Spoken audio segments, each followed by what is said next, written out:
আজকে ক্রমাগত বাংলাদেশের কিছু জনগণ, সবার কথা বলবো না, তারা ভারত বিদ্বেষী মন্তব্য করে যাচ্ছে এবং সেখানে যে সমস্ত হিন্দু ভাইয়েরা আছে তাদের উপর অত্যাচার চালাচ্ছে।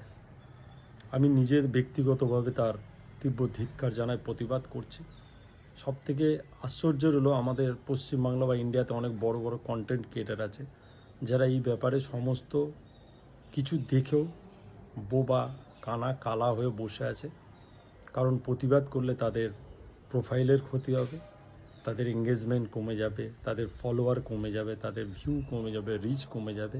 তাই তারা আজকে চুপচাপ বসে আছে। তারা দৌড়চ্ছে কোথায় না, ফুড ব্লগিং করতে, কোনো দোকানের প্রমোশন করতে।